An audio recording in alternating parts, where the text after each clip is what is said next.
So the recording has officially started, and Lauren, go ahead and take it away. Okay, great. Can everybody see my screen? Not yet. Okay. It says I'm sharing. I can see it. I can see it. A few others can see it too. Okay. Great. So please let me know in the chat if anyone was not able to access the Jupyter Hub. But if you are able to access the Jupyter Hub, please go over to your file directory on the left and open the R intro JN0621 Jupyter notebook. And that will open in a new tab. So this is a notebook where we're going to do sort of a brief overview of how to start coding in R. And the reason that we're doing this is because in the second main analysis notebook that we're going to use on, I think, Thursday and Friday, the differential gene expression analysis notebook, all of that analysis takes place in R. And that's because R is a language that's designed to do statistical analysis and also has a lot of libraries for bioinformatics analysis, including differential gene expression analysis. So it'll be helpful if we have an intro to R for those of you who aren't familiar with this language.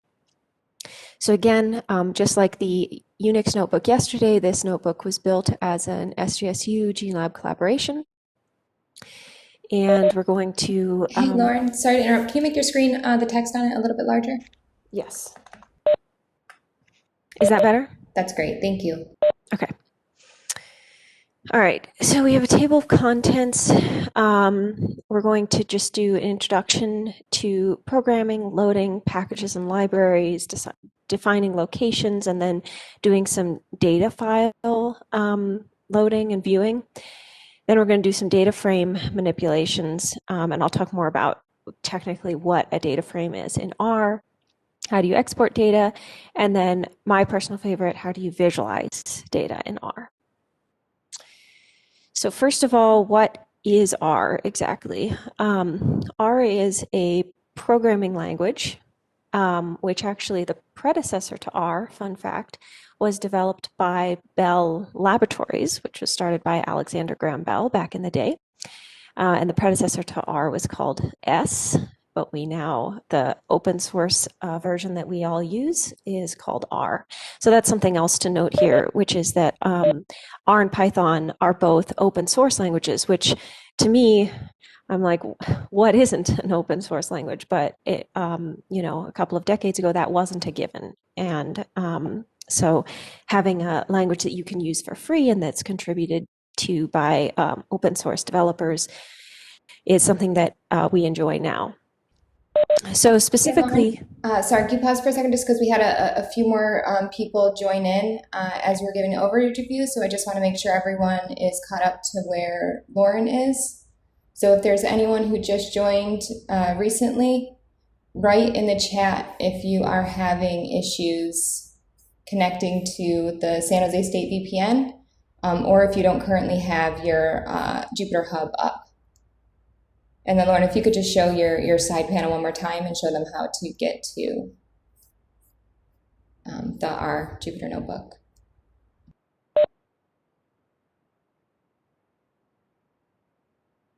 Okay, for those of you who just joined, we are working in the R intro JN 0621 notebook. Okay, great, Alan. Ivana, good. Is there anyone who's not here with where Lauren is? Does anyone not have their R intro notebook pulled up on the Jupyter Hub?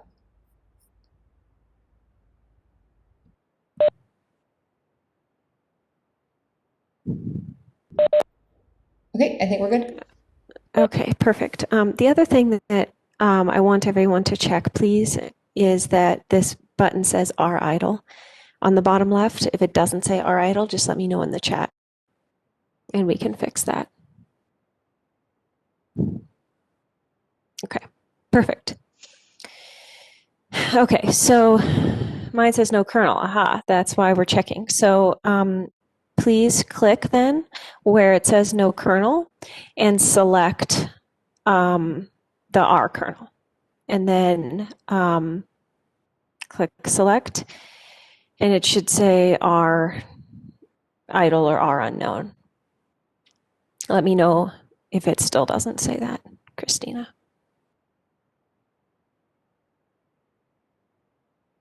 Okay, perfect. So the reason that we had to do that, how did it know it was R and not Python, says Felix. So because when I started this notebook, when you start a new notebook, it asks you what you want the kernel to be. So I can just demonstrate that here under notebook in the Jupyter Hub. There are different kernels that you can click on to open a new notebook. Or if you, this is on a Jupyter Hub, if you just do this locally on a computer, which is how I made this notebook, if you click new, it'll ask you what kernel you want it to be, Python or R. Yeah, you're welcome. Good question. So as Felix noted, this Jupyter Notebook is running an R kernel. So each cell is designed to interpret and run commands written in the R language. A notebook can't be running at both an R kernel and a Python kernel at the same time. You have to pick one or the other. So which language were we using when we were running the Unix commands in the intro Unix notebook that Amanda was teaching through yesterday? You can go ahead and put it in the chat. Python, exactly. Yeah. All right, so this is an R notebook. Let's get started into how do we actually program in R. So the first thing is that in your base R installation, when you just install the language on your computer or in the Jupyter Hub, there are packages of code. So these packages are also referred to as libraries. And a package or library is just a collection of functions, code, and sometimes sample data that you can use to run the code and see what the output looks like before running it on your own data. And the reason that R is kind of partitioned into packages and libraries is so that each library kind of does a different job. It has a different function or a different design. So some packages are for visualization, some packages are for statistical analysis, and so on and so forth. So the base installation does have some R packages, but because R is an open source language, there are hundreds and hundreds of packages and more are being uploaded every day. So most of the packages in R don't come with the base installation, or at least a lot of them. So if you want to use one of these packages that didn't come with the base installation, there is a built-in function in R called install.packages. That's how you would install a new package. But installing is not all that you need to do. Installing just installs it. It doesn't actually load it into your running instance of R, because if all packages were loaded all at the same time, it would crash your R instance. So you want to load just the packages that you need to use using the library function. So something that you may have noticed, I've introduced two built-in R functions here. Every function in R ends in open and close parentheses, because you then pass in between the parentheses whatever options, file names, package names, anything you need to tell the function about. So just if we're just talking about functions, we put the two open parentheses here. So an example here is if we want to install for the BioCManager package, which is a big overarching package that is then itself used to install any package from the bioconductor suite. So it's kind of a helper installer package. So if we want to install BioCManager, we would type install.packages, open parentheses, and then we put BioCManager in quotes here. and then close parentheses, and that would install that package.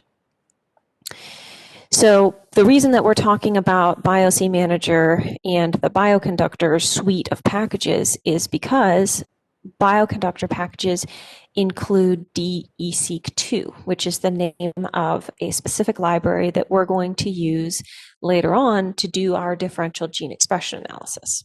And we're going to install DESeq2 using this BioC Manager installer package. And the BioC Manager installer package comes with its own built-in install function, which we use instead of this basic install.packages function. So if we want, when you'll see in the DESeq or in the DGE notebook, when we want to install DESeq2, we just run BioC Manager, and the syntax here is a little bit different. It's 2 colons install DESeq2, and then we need to run that library function to load in the DESeq2 library. And then we have it in our running instance of R. Any questions on installing and loading packages in R?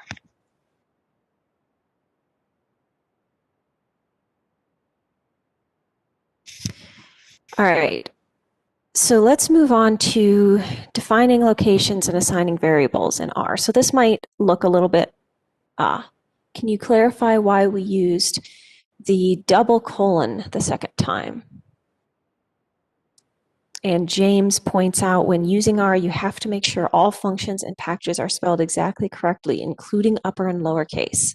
That's a great point, James. Eowyn, the reason that we used the double colon in the second case, to my understanding, this is because the BioC Manager package has its own fancy syntax.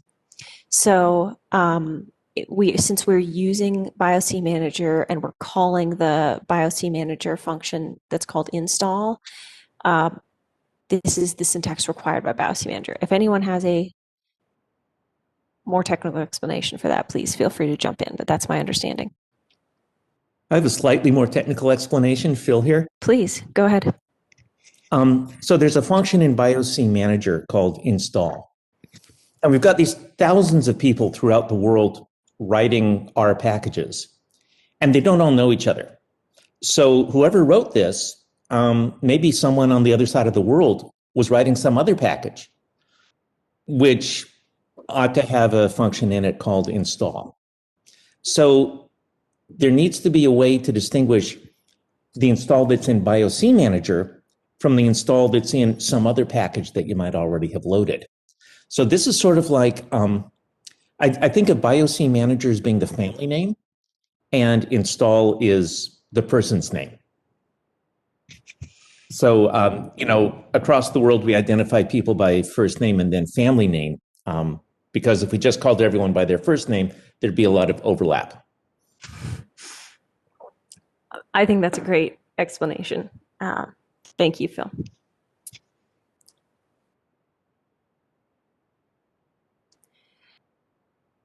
Okay.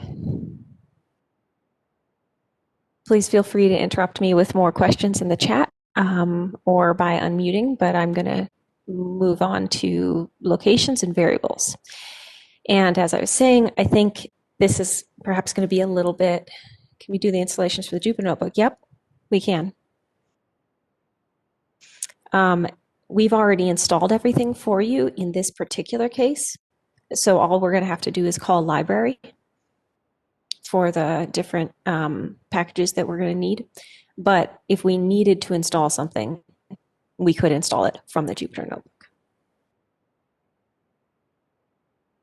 Great question. And yes, as Amanda says, thank you to Steve for installing all of our R packages for us. Okay, so we learned in the Unix notebook how to, how in Unix we get our current working directory or how we change directories. Does anyone remember what those two commands in Unix are to get your current working directory or to change directories? Good. PWD gives you your current and CD changes. Okay, awesome. Everyone is awake. In R, we have very similar commands. Both of them are functions. They are getWD, which stands for get working directory, and setWD, which stands for set working directory. So everybody go ahead and run this cell to print out your current working directory. And then let me know in the chat where you're located in the San Jose State cluster.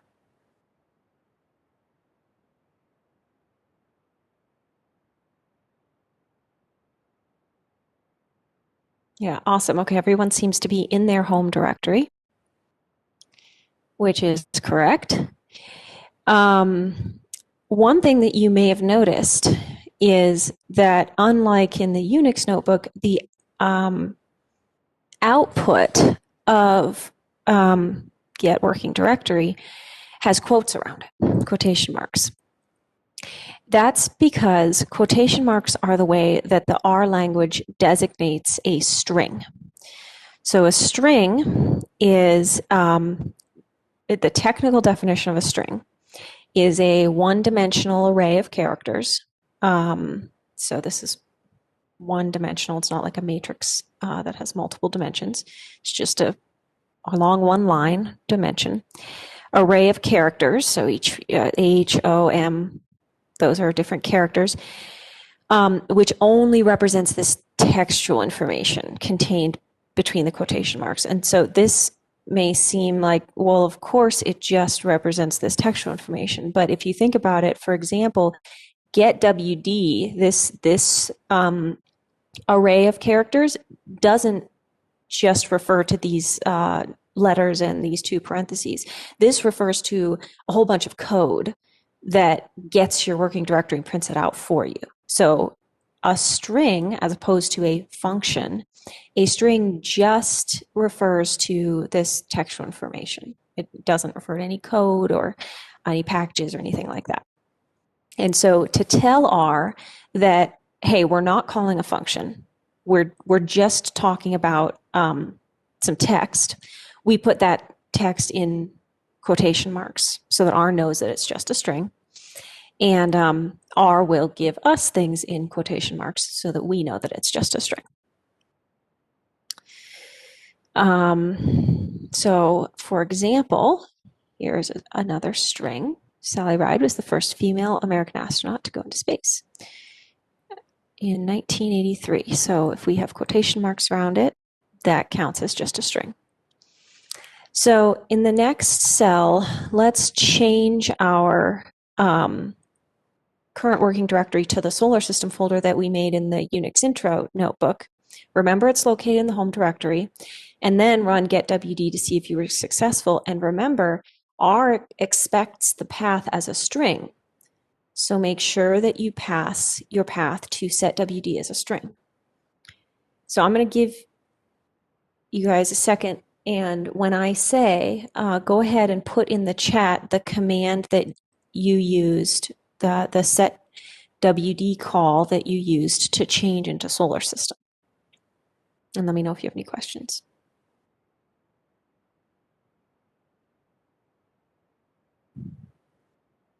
Okay, go for it. Let me know in the chat. Nice. All right. I see that Emily used the tilde to change into solar system. Good. Some other people use, so we're using the abbreviations that we learned in the last notebook. And yeah, James passed the whole path, which is something else that you can do. Sometimes you're not in the directory that's right next to the directory where you want to go into. Like here, we happen to be right in the same directory as solar system. But if not, you have to pass the whole path like James did. So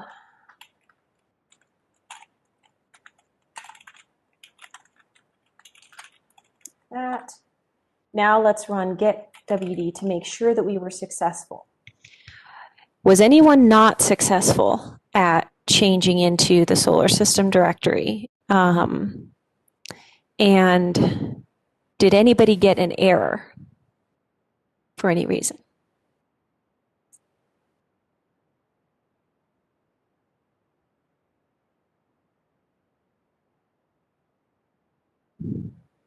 Yeah, Amanda makes a good point. You can use either single or double quotes. Both work in this situation. Okay, great. So let's just go back to our home directory and then use getwd to see if that worked.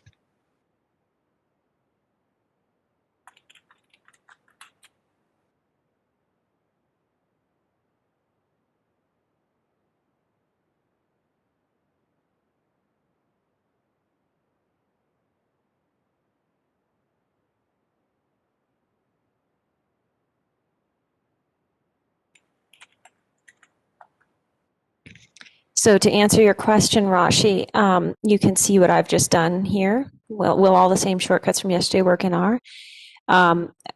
Instead of passing in the path to my home directory, since I know my home directory is one above where I am, since I'm in Solar System, I just use the ... shortcut to say I want to go back one directory, and it worked. It just took me back into my home directory. So it does work in R. I think there's a distinction to be made, though, about what's actually happening here. R is using the path as a string and then communicating on the level of sort of behind the scenes on the level of Unix. So we're not telling, like, I don't think that the ... shortcut or the tilde shortcut is something that R will interpret, but because we've passed it as a string and then R takes that string and communicates in the background to change the directory, the Unix shortcuts work because R is talking to Unix. Again, that's perhaps less technical than it could be. So if someone wants to jump in. No, that's exactly right. Okay, perfect. All right. Any more questions here before we move on?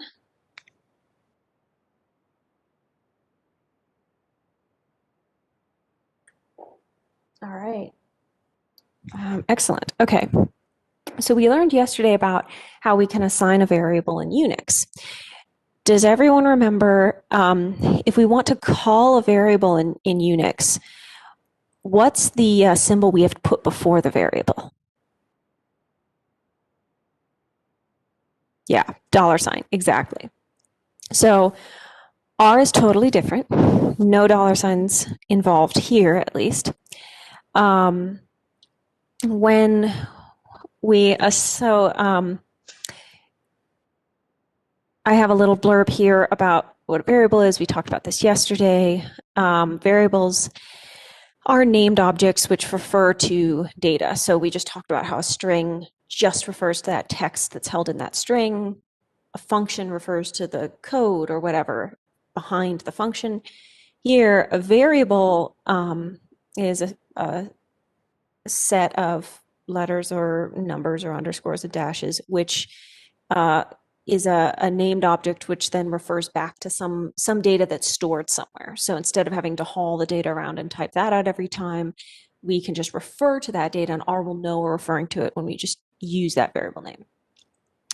So in R, we use this operator to assign information to a variable. So it's like a little arrow. Another reminder, it's very important to choose informative, memorable, and short variable names. So as an example, we can use the variable x to refer to the result of the equation 2 plus 4. So the data that we're holding in x is what you get when you add 2 plus 4. So go ahead and run this cell. And now we're going to use a new function, print. Print is designed to access data stored in a variable, among other things. So when we say print X, and X is a variable, not a string, print knows to go and access the data that's held in that variable. So it's not just going to print X. Let's see what it prints. We get 6. Now, one of the cool things about the Jupyter environment that we're working in is that actually the print function is built in. So we don't need to write print every time. We can actually access the data stored in the variable simply by typing this variable name into the cell and running it. So go ahead and run that cell. The caveat to this is that this needs to be the last thing run in this cell. So if you had other things you were trying to print out, it will only print the last. If you don't use print every time, it's only going to print the last variable. Just FYI. Okay, so one of the most useful things we can do with a variable is to hold the path to a specific file directory location. And so the reason this is nice is because we don't have to type out the path every time we want to read in a file or access something in that directory. So here, let's create a new variable called homedir. And this is a nice, short, informative variable name which refers to our home directory. Go ahead and replace username here with your username and create your own home directory variable by running that cell. And this directory, this variable now holds a string which refers to your home directory. Let's go ahead and print out the contents of the home variable and just make sure that we assigned our variable correctly. All right. Did anybody not successfully have a home dir variable that refers to their home directory here?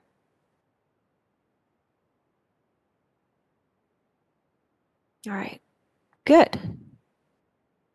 Now, so far we've been using variables to hold relatively small amounts of data, like 4+2 or a little string, but variables really come in handy when we need to store large amounts of data. For example, we can assign all the data that's in a matrix to a variable. We're going to do that in the next section. That becomes really useful when we're working with gene expression data, which are generally held in matrix format, where you have samples and you have genes, and the matrix is full of gene counts or gene expression values, and it can get really big. So it's nice to just have one little variable that refers to that whole set of data. And that's what we'll do in our differential gene expression notebook. A very important warning, however, is that there are built-in variables in R, and there are functions which have common names that you might want to name a variable. And if you name a variable after it has the same name as a common function, you're going to confuse R and yourself. So this is difficult to do when you're first starting out. It's difficult to know what are all of the variables in R, but there is a handy appendix called function variable index in the R manual. So for some light reading, you can peruse this appendix and kind of get familiar with the functions and variables that you don't want to name your variables after. So attach is the name of a function. C, we're going to use that in a few minutes. There's a function in R that is just the letter C, and people will often get caught out by this because they want to name their variables A, B, and C. So don't want to do that. You never want to call your variable data. So people often do my data or something like that. Anyway, that's there for your reference, and it's linked in the notebook. All right, any questions before we move on to loading in and viewing data files in R?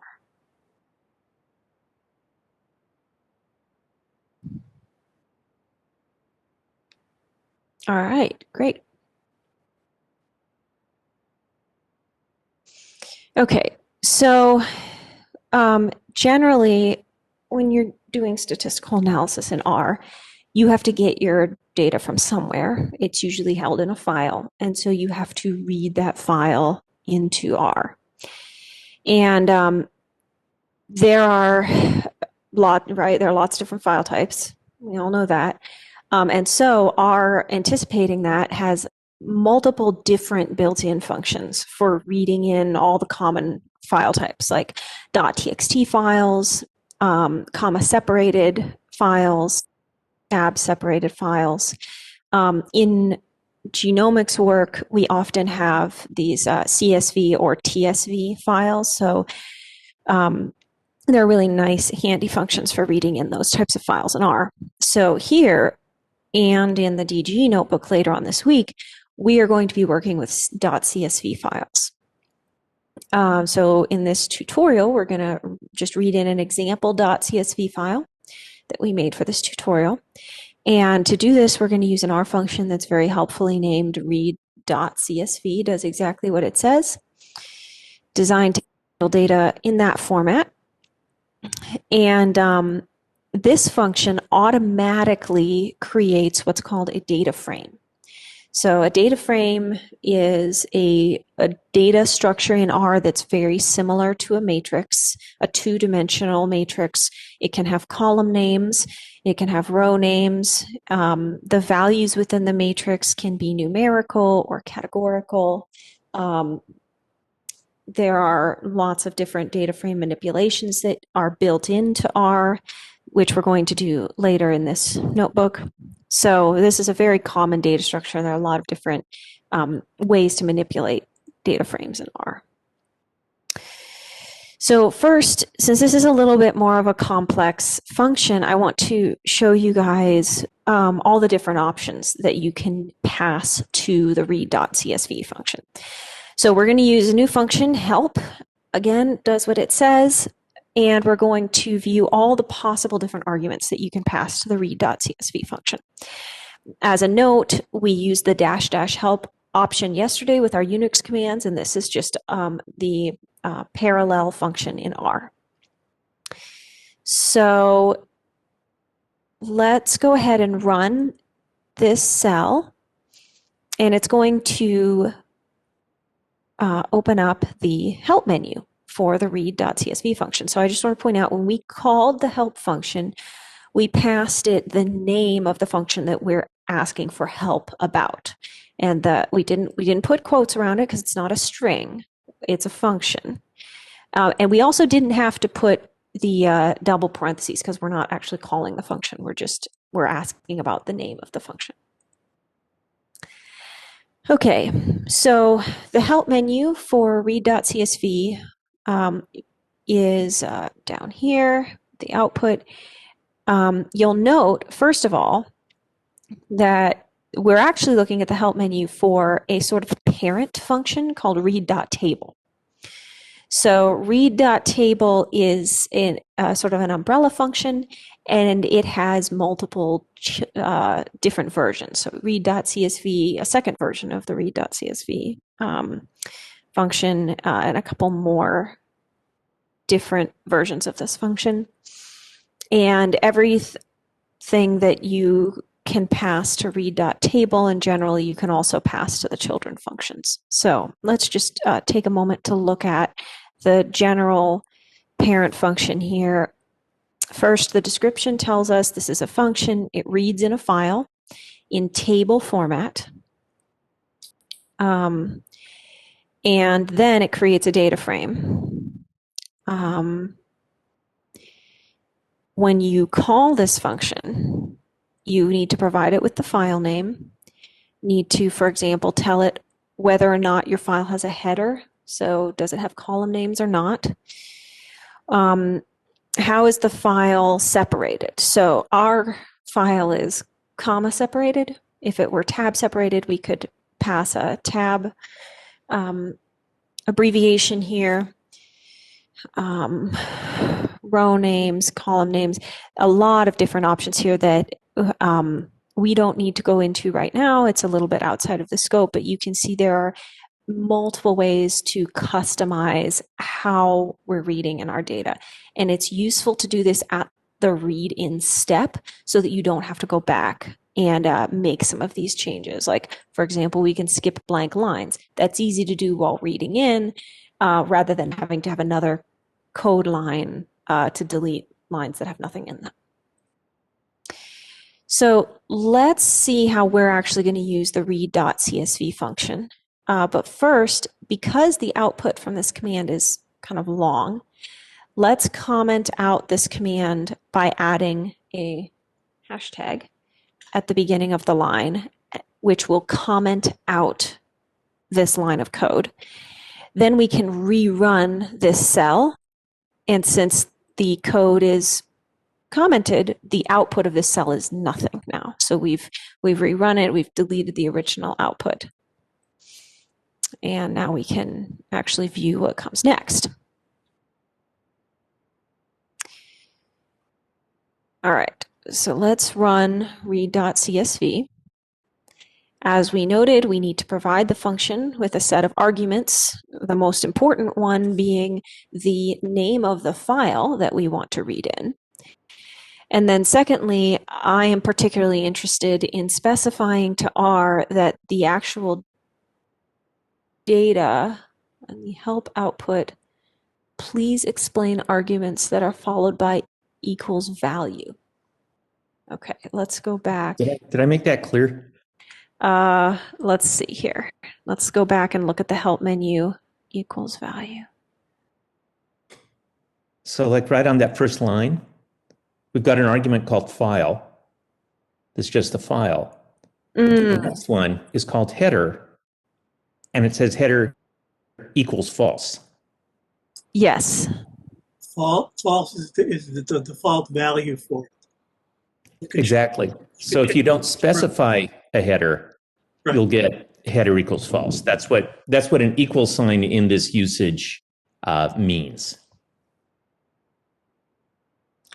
But it also means you can change it to true Yeah. if you have a header. But by default, if you don't put the argument header equals something in there, it'll just assume that header equals false. Yeah, there's my point. Yes, this is an excellent point that I should have mentioned. Thank you, James and Phil. Everything that is provided here, these are the default values for all of the arguments where you can provide a few different values. These are the defaults. So as Phil and James noted, if I were to not supply anything here, and what if I just said read.table equals and then my file name and then that was it, R would assume, okay, well, you have no header, apparently you have no separator, so on and so forth. Is there an easy way to tell which options are required?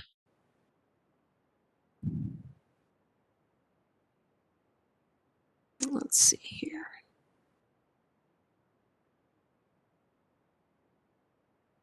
I think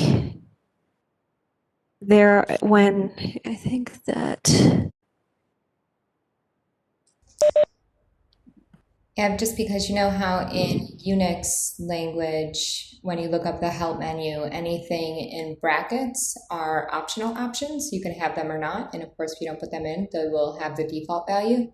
Whereas if it's not in brackets, then it's required and the command won't run unless you give it that input. Yeah. If I can jump in, anything that has a default value specified is optional. Anything like, let's see, file or row dot names where a default is not specified may be required, may not be, I'm not sure.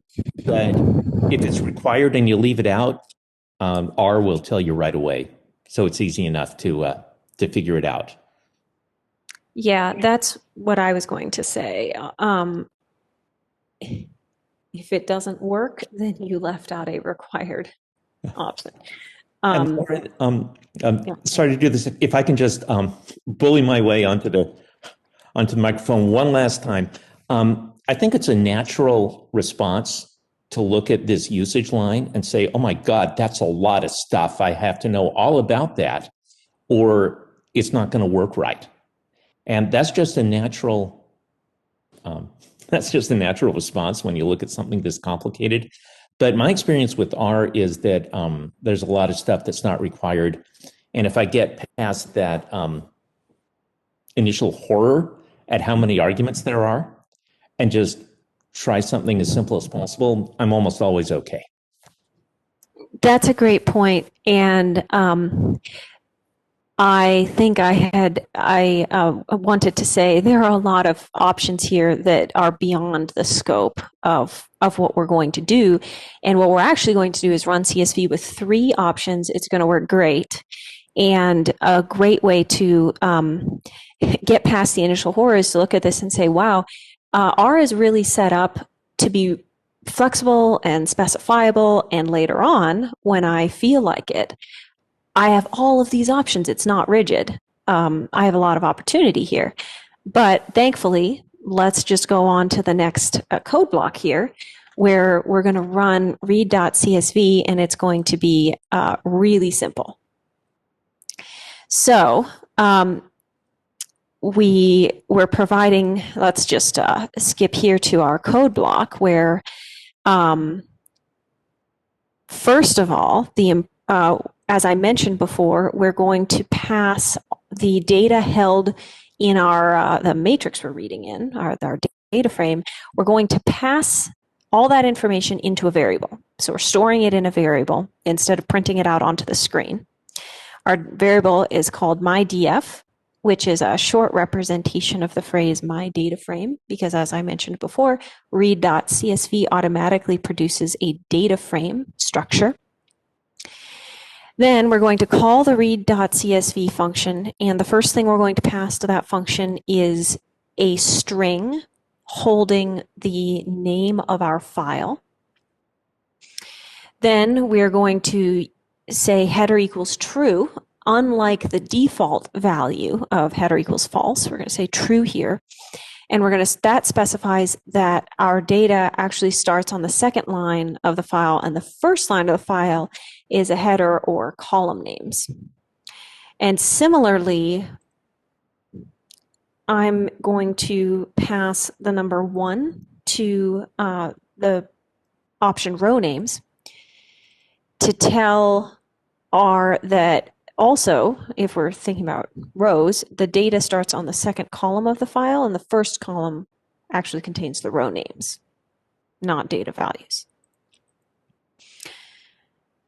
So one final thing, since example.csv is in our home directory, which is also our current working directory, we don't need to specify a path. We just give the file name. But if the file that we want to read in is in a different directory, we would have to define the path to that directory. So let's go ahead and run this cell to read in a file called example.csv and assign the input data to a variable called mydf.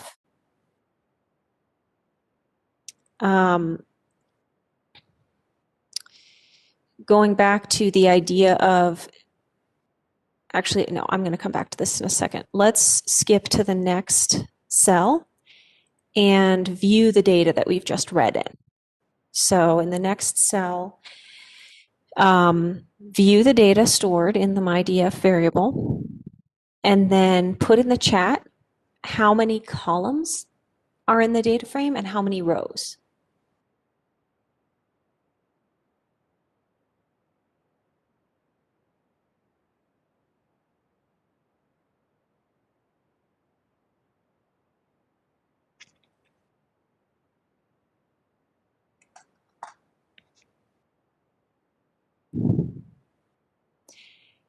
Yes, Eowyn.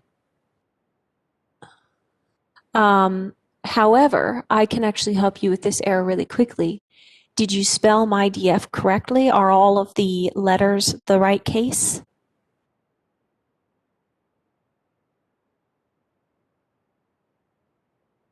note that the D and the F both have to be capitalized. And this is something that James noted. No, there's no embarrassment. You wouldn't believe the number of times I've done that. And there's a reason that James noted this at the beginning, because everyone has done this. R is very, very exclusively case and spelling sensitive. So that's, I think Amanda was saying this to me the other day. The first thing she does is checks that everything is spelled right, because that's often the mistake that we make.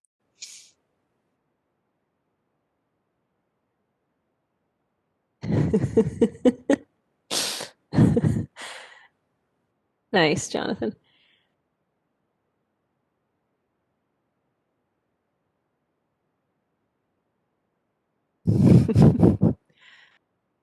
All right. Yes. Okay. Great reminder all around. Okay. So we've viewed the data that we read in my DF. I want to just go back up and finish the discussion about what you do if your file is not in your current working directory, because I want to introduce to you a new function. So remember that we passed like a directory path to a variable back up here in section 1b. We defined a home.dir variable as our string, which just goes to our home directory.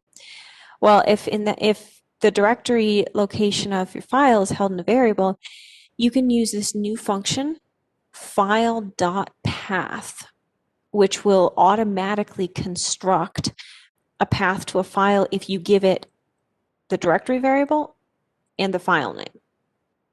And so to be a little bit more explicit about what I mean by that, let's revisit our read.csv call, but instead of passing example.csv as a string, we're actually going to pass another function call where we say file.path parentheses home.dir, our home.dir variable, comma example.csv, and file.path is going to automatically construct just the path to the file from the combination of the variable that goes to our home directory and the name of the file that's there. This may be a little bit opaque as is, so I'm going to add a cell here using the plus button up at the top, which I think you guys were using yesterday with Amanda, and just show you how file.path stitches together a path to a directory and a file name. So if I run this cell, you can see file.path has taken the path to the home directory, which is stored in the home.dir variable, and added in a slash to create a complete path to example.csv.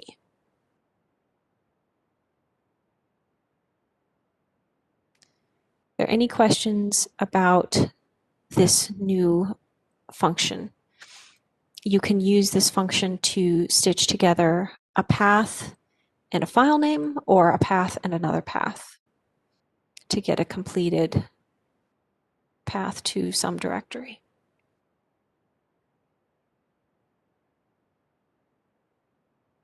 Is this kind of like adding two strings together, essentially, and then making that the bigger string or something like that? Yes, that's exactly what this is doing, except this particular function knows that when it adds the two strings together, it needs to be a complete path. So there needs to be a slash in there. If there wasn't a slash, it needs to add a slash. But yeah, exactly. Thank you. Yeah.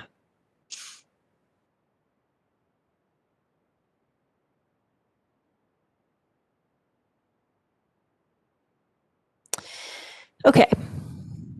If there are no more questions, I want to move on and introduce a new function that's going to be really helpful for evaluating data frames that are larger than this. So we used the head command in Unix yesterday Now we're going to use the head function in R, which is similar but a little bit different. So as I note here, there's a manageable amount of data in this data frame, but when we're going to be working with gene expression data, it's thousands and thousands of rows and can be hundreds of columns, so you don't want to print it all out to the screen. But if you just want to look at the first few rows, we can just use head. We only, for now, let's just provide one argument, the variable that holds all the data in our data frame. So go ahead and run head with our data frame variable and let me know in the chat how many lines are given with the head command, and is this different from the number of lines given with the head command in Unix?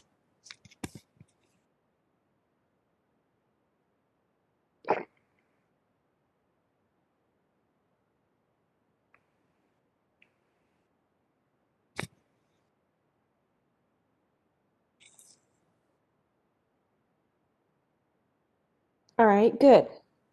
6 lines. And is this different from the number of lines we got yesterday? Yeah. Good. Exactly. It defaults to 6 lines, and Unix defaults to 10. Exactly. All right. Now, as Leah mentioned, this is just the default. We can actually specify the number of lines that we want to view. And by providing head with another argument, n. So, for example, we can view the first 3 lines, n equals 3. One thing I meant to note earlier is that the way you separate arguments in R is different from the way you separate arguments in Unix. So in Unix, we used spaces. In R, we use commas. The space is negligible. You can have it or you cannot have it. The comma is what R is looking for to separate these 2 arguments, the variable where you want to look at the first few lines and the number of lines you want to look at. So let's go ahead and run this cell. We see the first 3 rows, just like we're supposed to. And go ahead and use the next cell to print out instead the first 8 rows of the data frame.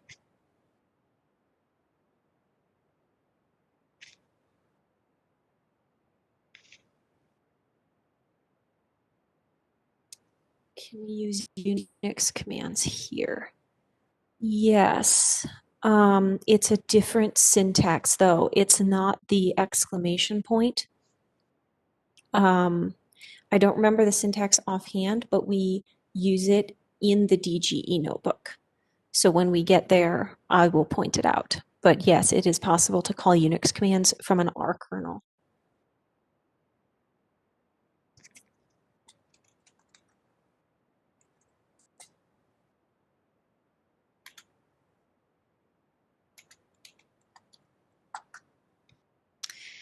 All right, so I've now looked at the first 8 rows of my data frame, and I want you to note that I took the space away between the arguments and it still worked fine. That's what I was saying a moment ago.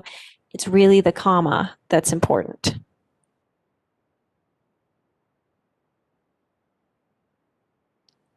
All right.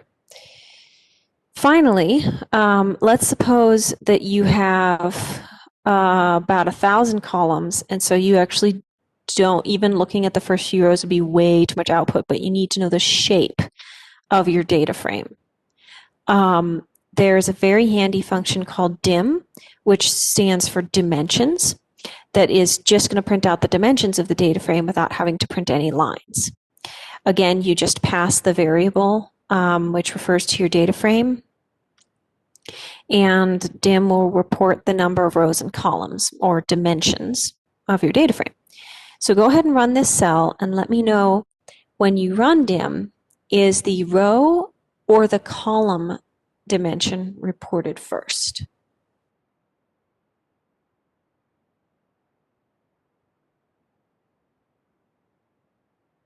Perfect. Row, then column. Exactly right. 10 rows, 3 columns. All right. Another, sometimes knowing the dimensions isn't enough. We actually want to know some basic mathematics about what's going on in the data frame. So, for example, what is the maximum value in the data frame? What is the minimum value in a certain column? Things like that. So we can use a function helpfully called summary, which is going to print out a mathematical summary of the data frame. Note that summary is actually broader than just data frames. It can also be used on lots of non-data frame objects to report all the different.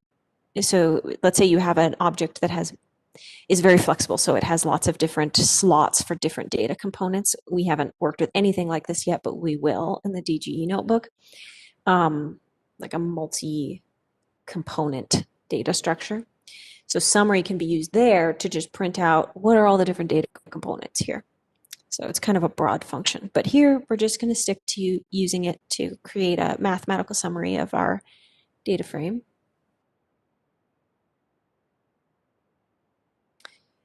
Good question. Let's say there's a data set that has a small number of rows, but a lot of columns. Is there a function like head that can print a specific number of columns rather than all of them? There may be a specific function. I'm not aware of it, but there is some really basic syntax for grabbing a specific number of columns, which we're going to go over later on in this notebook.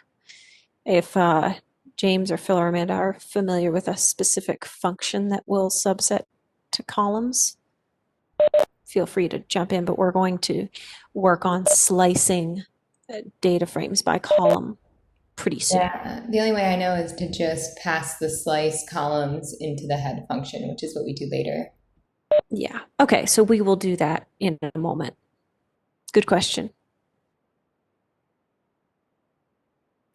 Okay, so why don't you all go ahead and run the summary function, make sure to pass to the function the variable my df, and then tell me in the chat which column contains the highest median value in the data frame and which column contains the highest overall value.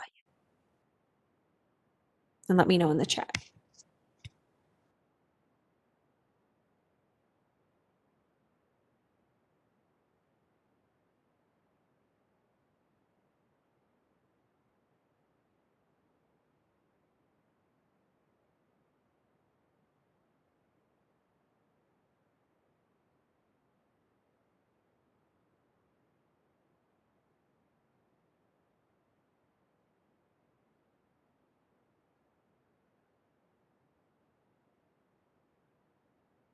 All right.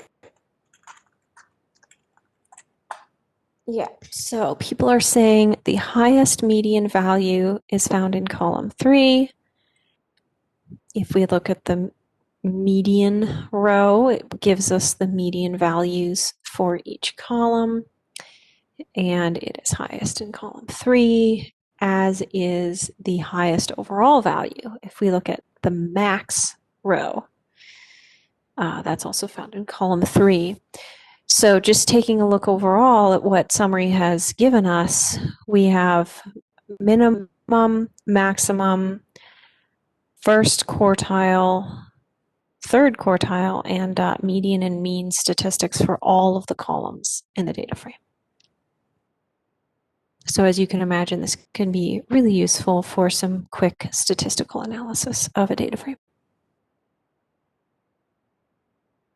All right.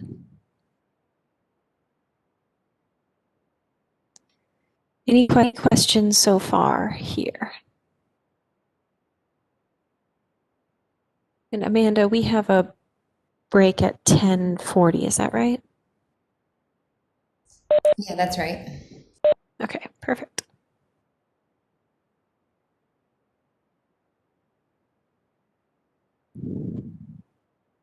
Okay, great. So what we've been doing so far is some basic investigatory work of the data frame that we've read in. but we haven't been changing the data frame or doing any math on it or anything like that. So in the next section, data frame manipulations, we're going to str open close parentheses is another useful command for data frames. Says Felix, let's create a new cell here and demonstrate what this new function str df does.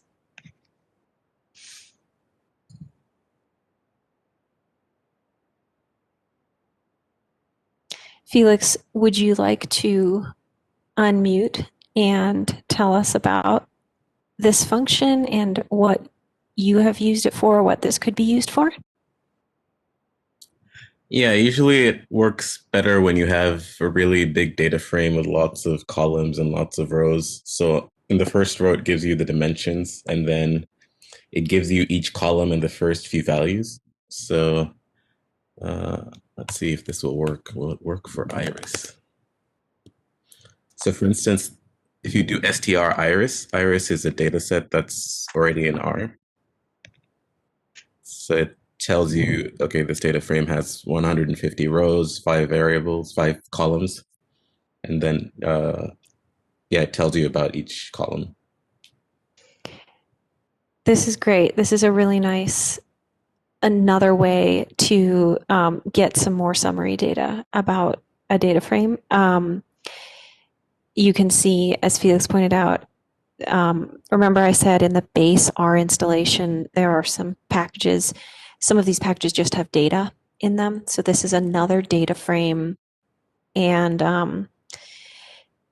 there are 150 rows or 150 rows, 5 columns. No, other way around. 150 columns, 5 rows. And since there are way too many values to show, R is kind of trailing off at the end. One thing that I noted here is that this function, str, tells you what type of data you have.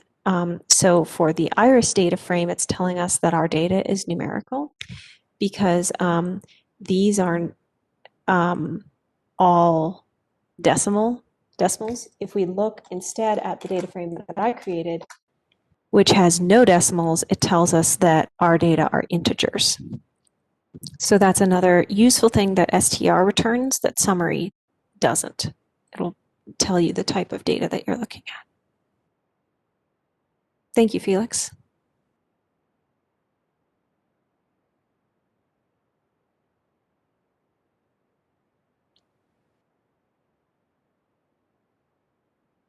All right, if there's nothing else. Hey, Lauren. Yeah. Could you just hold off for a couple minutes? Zinru just joined. She had an appointment this morning, so I just want her to load in the my data frame, and then that way she could follow along with data manipulations. And then I can go back and show her what she missed during the break. So Zinru, you said you're almost caught up. Did you load in my data frame, the my df variable? Yes? Okay. So you can skip down to data frame manipulations and you should be able to just follow along with Lauren. And then during the break, just hang out and we can catch you up on what you missed.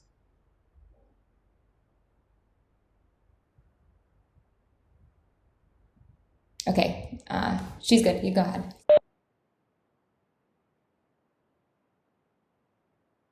Okay, great.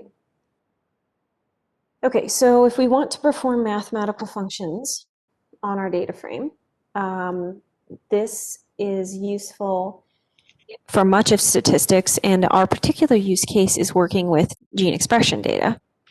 And sometimes we need to perform some mathematical functions or some statistics on our gene expression data. Phil says Felix might be too modest to tell us he has a brand new master's degree in statistics, so he's an R Power user. Congratulations, Felix. That's awesome.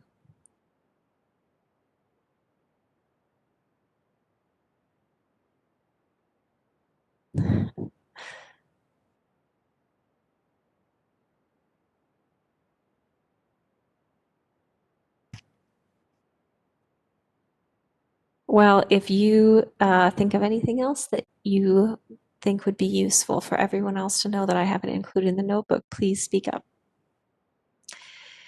Okay, so I'm just going to run through some examples of some mathematical manipulations that we often find ourselves performing on our data frames in bioinformatics.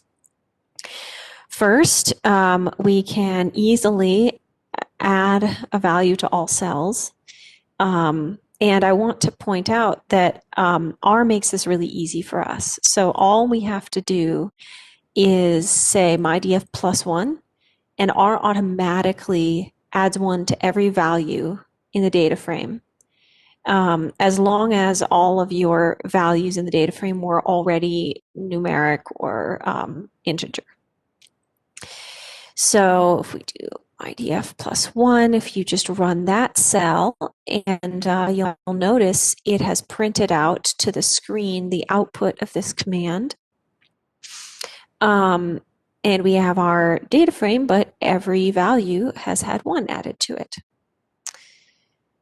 We can similarly subtract 2 using very similar syntax, subtracting 2 from all the values in the data frame. Again, we've printed out to the screen what it would look like if we subtracted 2 from mydf, from all the values in mydf. What is the DBL under the column names? That is the, I believe that's the data type. I looked this up previously. Yeah, it's the data type. You're right. Okay. But I'm wondering why, I mean, everything here is an integer. Why is it double? Integer versus double. That's my question. Because double is like when you have both integer, or both, yeah, go ahead. It's being stored as double precision, that's all. Okay. So it's just being flexible for us. That's it.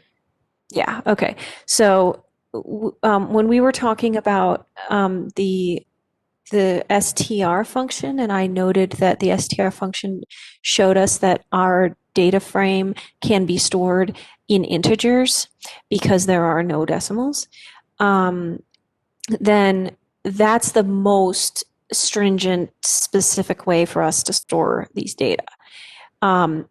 When we're doing these mathematical functions, R is actually storing these data as doubles, which is really flexible. It can either be an integer or it can be numerical. So it's just being flexible. Thank you, James and Phil. Okay, some questions. Nicholas asked a really good question in the chat. Yes, I see lots of questions here. Okay, if there are text cells, does R ignore those cells or will it just not run the math at all? I'm pretty sure that you get an error if you try to do something simple like this and there are text cells. You would have to do some little bit more specific coding to only subtract 2 from the numerical cells. Alan says we're not changing the actual values. How do we know we're preserved? Yes, okay. And Hanel has a similar question. Does this not change the original data frame? We're going to get to that in just a second. You guys have noted very astutely, we are not changing the original data frame. We're just printing out to the screen what it would look like if we subtracted 2 from the original data frame or if we added 1. And the way that we know that we're preserving the integrity, Eowyn, is we can add a new cell here and we can print out the data stored in mydf just to confirm that it's what we originally had and it's still there. So we haven't changed it at all. We've just printed out what it would look like if we did change it. And in a minute, we actually will change it. But first, not only can we add and subtract, but we can also do some logarithmic math. R has some nice built-in functions, including log, log10, and log2, which allow us to take the log of all values in a data frame. They also can take the log of a list of numbers or a single number, but here we're just going to use it on a data frame. So by default, the log function is going to calculate the natural log, but you can specify bases with different functions. So if we run log and we pass the mydf variable, we can see that what it would look like if we took the log of mydf, and since we, as we noted, we didn't actually change mydf at all, that row 10 is still full of zeros, and so we have, of course, negative infinity if we try to take the log of 0.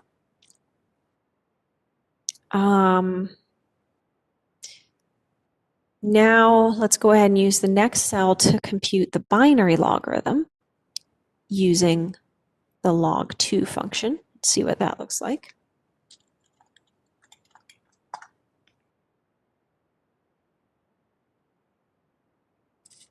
So similarly, but a little different, we can just take the log of the whole data frame. Now, astute observers will have noted that we have now introduced some text, which we were just talking about. We now, in both cases, if we were to save the log results, we now have a row of that says minus INF in it. So if we then wanted to do some more math on this data frame, we would run into an issue. So does anybody know what we would want to do to this data frame prior to taking the log so that we don't get this issue? Sorry, this is maybe a little bit of an advanced question, but we're going to end up doing it in the DGE notebook, so I thought it might be useful since we got into the text discussion.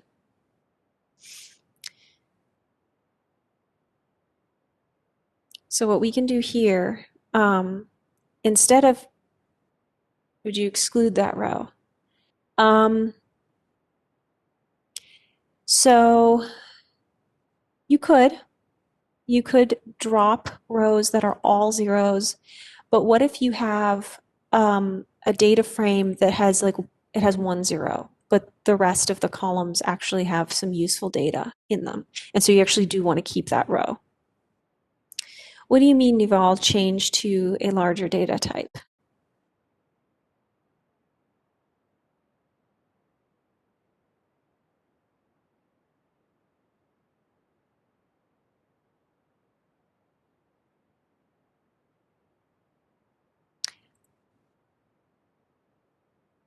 I see that James has hit upon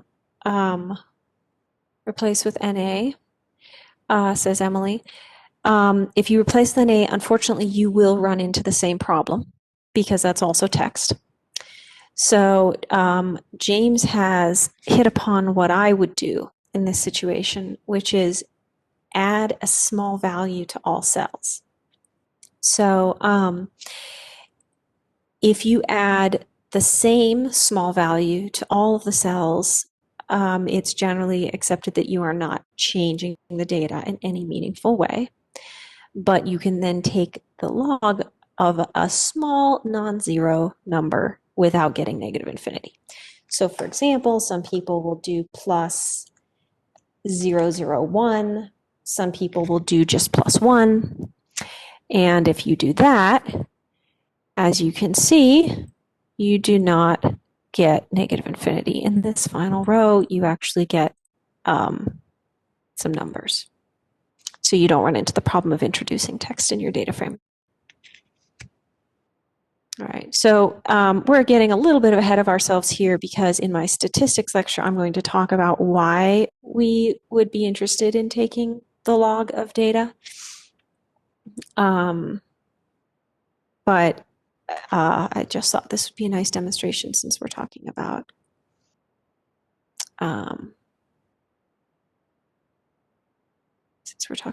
text. Okay. Amanda says, are there concerns about manipulating data? Why would that be okay to do? So if you add the same value to all of your, as long as you don't just add it to the row with the zeros, but you add it to all of the values, then it's generally accepted that you're not appreciably changing your data.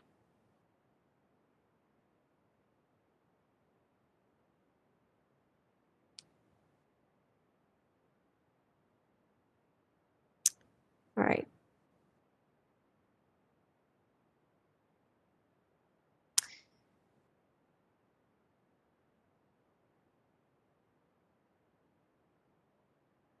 Are you asking me, Amanda, or the students? Yeah, just to make the point that when you're doing that, so what basically is the order of operations here in R? Right. So you're doing the addition first and passing the results of that addition to the log function. That's a good point.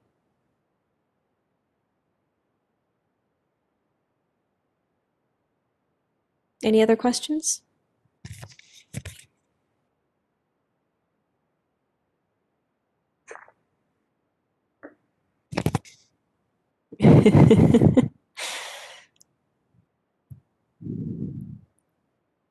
That's a great point, James.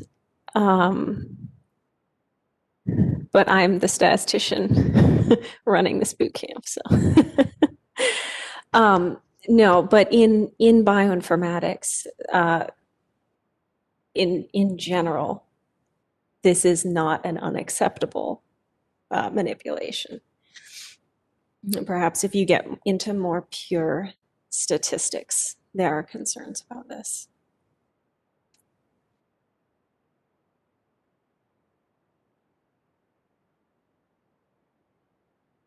All right. I just want to say to the students, if anyone's lost, please speak up. And also, we are going to continue talking about these concepts in the next few days over and over again and using them. So they will likely become more clear as we go forward.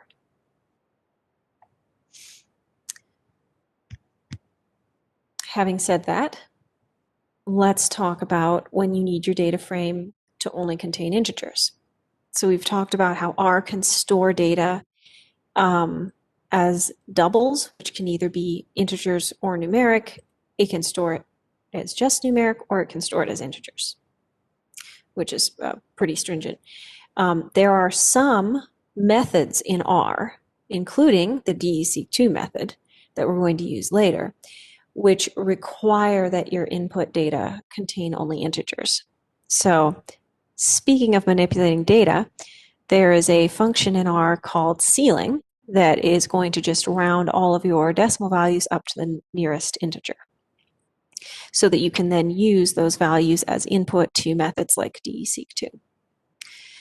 So just like the log function, ceiling will round up one value, or it will round all the values in a data frame. So let's test it first on a small case. Let's just test it on the number 1.2. As you can see, it rounds it. Ceiling rounds 1.2 up to 2. We now want to test this on a data frame, but as we noted earlier, we weren't actually changing our data frame at all. The MyDF data frame still looks like this. It's full of integers, and the data is saved as integers. So we need to create, if we want to test ceiling, we need to create a data frame that contains decimal values. is using ceiling better than a floor in differential gene expression, or how about compared to regular rounding? That is an excellent question. I'm going to let Amanda take that one because Amanda, you were the one who put together this using ceiling for DE-seq2. Is that what's recommended for DE-seq2? Yeah, I've seen it in forms that people use that to force their tables to contain integers. Is it the best practice? I don't have enough experience to know that for sure, but I've just seen other bioinformaticians do it, which is why I included it in the notebook.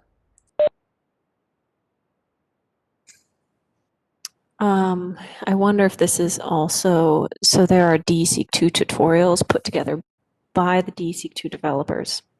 I wonder if this is also just what they use for best performance. But that's a great question. We can look more into that.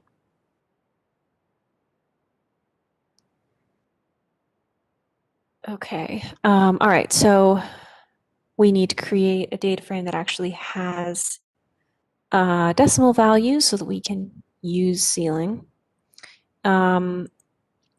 We can again check that we haven't changed the data in MyDF, so printing out the data held in MyDF variable. Are the values indeed the same as what we started with? Yep, looks like it to me. They're all being saved as integers. So in order to actually change your MyDF variable, the calculations must be assigned to the MyDF variable. So here, for example, we can do a mathematical calculation for MyDF minus 0.3 and assign it back to MyDF. Let's go ahead and run that cell, and then I will answer Felix's question. Yeah, this is a great question, Felix. Why would you have decimals in differential expression data? So exactly, we're going to get to that tomorrow. There's a really good reason for it, and it has to do with the method that we use to quantify the counts of genes. There's a lot of complex statistics that goes into this. So let's take it on faith right now that we're going to have decimals in our expression data, and we'll go through the reason for that tomorrow. And then Lauren, I'm pretty sure I haven't had a chance to look it up yet, but just kind of remembering why I use the ceiling function. I think that it's to avoid forcing decimal values to 0. Oh, sure. That makes sense. If you were to do regular rounding, 0.5 would, or 0.4 would go down to 0. And we can't be having zeros around. Yeah. That's a good point. Okay, so has everybody gone ahead and run this cell where we've assigned our calculation of subtracting 0.3 back to MyDF? So we've updated our MyDF variable. Let's go ahead and print the MyDF variable and see how the values have changed. You can see everything is now being saved as a double rather than an integer, and everything, all the values now have decimals. I want to note here, okay, there's actually a note here, very good. If you want to keep the original MyDF variable, you want to keep that data around for some reason, you don't want to overwrite it, but you need to save the calculations, you can just assign those calculations to a different variable. So, for example, you can create a new variable called MyDF sub and assign the subtraction calculation to that variable, and you would still have your original MyDF variable data safe and sound. Hey, Lauren, I think you ran your MyDF minus 0.3 twice. Oh, I did it twice. Yeah, so we just want to add back that your table looks the same as everyone's.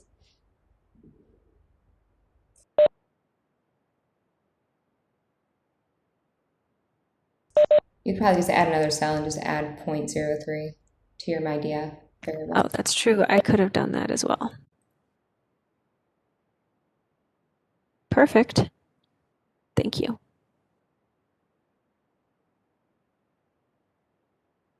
Okay, so now that our MyDF variable contains decimal values, let's use the ceiling function to round everything up to the nearest integer. But let's assign the new values back to the MyDF variable. Remember, the way that we assign things to variables in R is using the arrow operator. And then let's go ahead and print the data that's held in this variable to see how the values have changed. So we have our original data back because we've rounded everything back up to the nearest integer, but everything is still being saved as double because we've performed some math on it, and it's just it's now being saved as the most flexible data type. All right, so now we're going to get into the question that Leah asked, which is, can we subset to columns? Because we can use head to just view rows, but we can use something called slicing to extract certain columns. So in order to subset a data frame based on column names, we use the bracket operator. And this type of operation is also referred to as slicing the data frame, which is what I've been referring to it as. So we have some code here to show you if you want to slice out just column 1 of your MyDF data frame, you write the variable name and then slice out using open and close brackets, and you pass in the name of the column you want to slice. And you have to pass that as a string because it's not a function and it's not a variable name. So let's go ahead and run this cell. And you can see we just get column 1 and we get to see all 10 rows. So in the next cell, go ahead and do something similar, but only subset to column 2 and only view the first 3 rows of output using head. And get your code ready to enter into the chat, and in a minute I'll ask you to let me know what you did and whether it worked.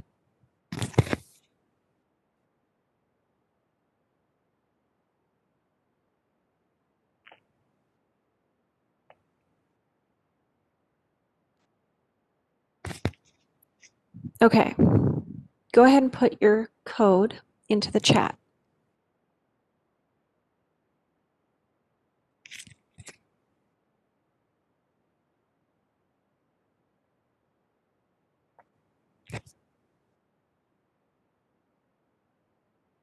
Okay, nice. Looks like several people.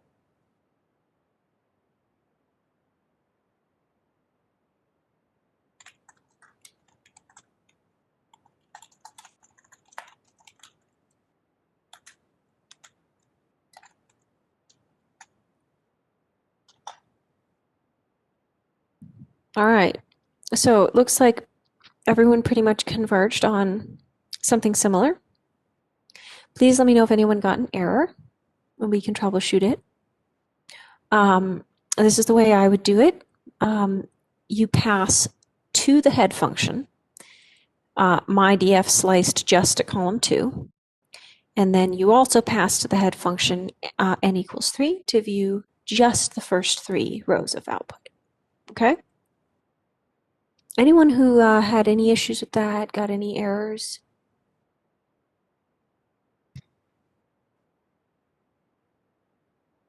All right, good. Getting an error. Okay, what's your error, Christina? Can you paste it in the chat? And also the code that you used.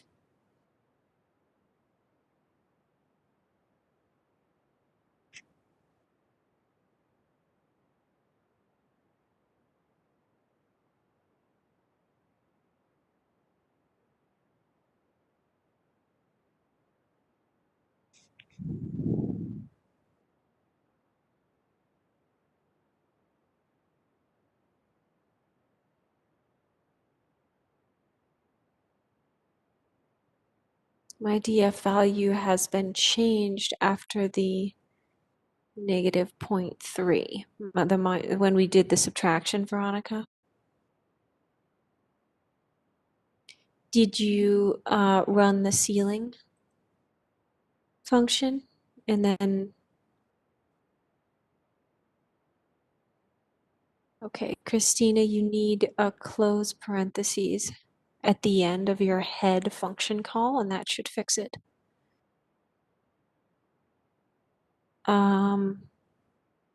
Well, Veronica, the easiest thing to do is to scroll back up and read back in my DF up here in section 1C. Just run this cell again to get my DF back to where it's supposed to be.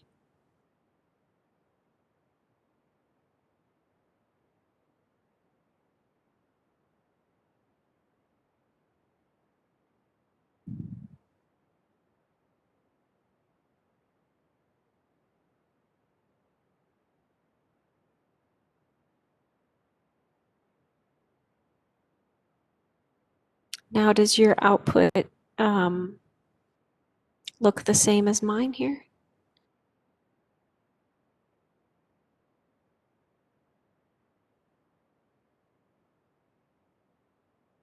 Okay, awesome. Okay, so similarly to just slicing out one column, we can also slice out a row. So we can again use the bracket operator, but to specify that we want to slice out a row instead of a column, we simply add a comma after indicating the row name, which lets R know that we are slicing along rows instead of columns.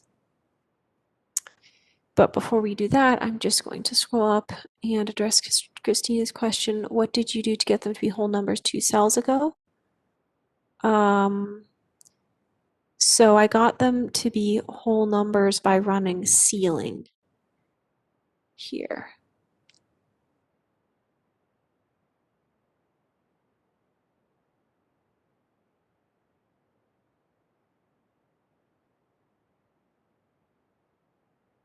Okay, perfect.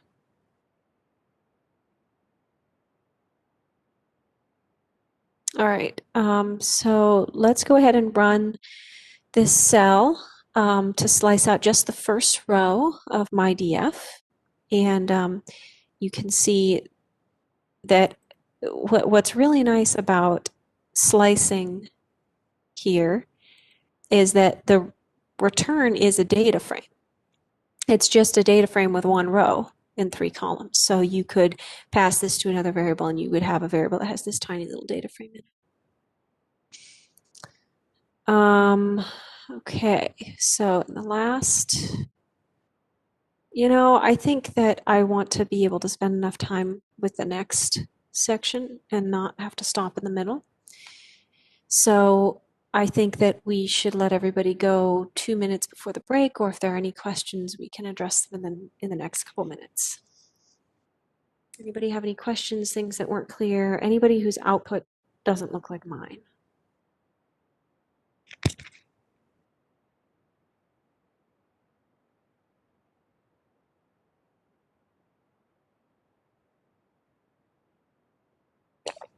I have a general question.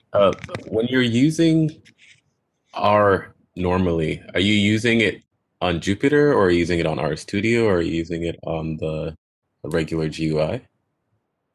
I prefer to use it in Jupyter Notebook, but I also use it in RStudio, and I know that Amanda uses it in RStudio. The only reason that I ever use it on the regular R GUI is because sometimes my art installation gets screwed up. And so occasionally the R GUI is the one that has the right installation. Got it. Thanks. And then also using it in the GUI if you're passing or trying to run an R script in a pipeline. So that's commonly what we do when we process Day2 data or RNA-seq data. Could you say that again, please?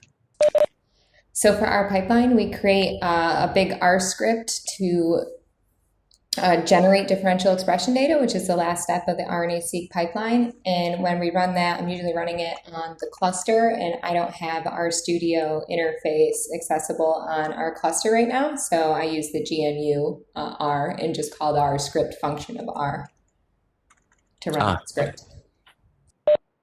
Got it. Thanks. So Leah asked, can you slice to a specific column and row to get a specific cell's value? You can. I do want to note here, so I've put some code where you slice MyDF. You can just stack slicing brackets on top of each other, row 1, column 2.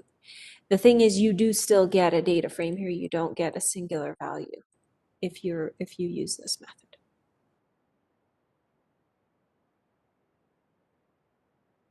All right, it is now 10:40, so we're going to take a break, and we're going to be back at noon, not noon, 11 o'clock for the astronaut talk, right, Amanda?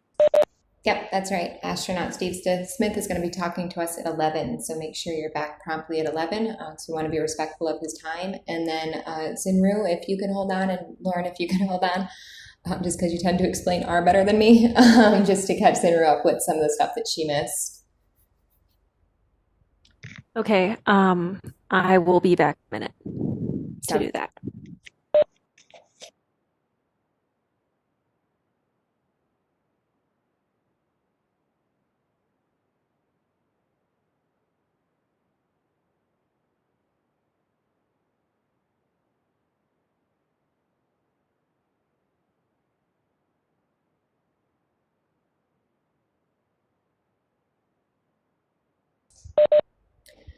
So Zinru, are you with us? Yep, I'm here. Okay, excellent. So you said that you started working through some of the notebook? I'm all caught up to where we are right now. Okay. Do you have any questions then about the initial kind of steps that you missed while you were gone for your appointment? Not really. It's similar to Python's pandas. Yeah, very much so. So I got to understand the syntax a lot better, and I just read the description. Okay, so I guess if you don't have any questions, then you can go ahead and take your break. And then if questions come up along the way, then just feel free to put them in the chat. And if needed, we can hop in a breakout room. Yes, thank you. Okay, I'll see you back here at 11.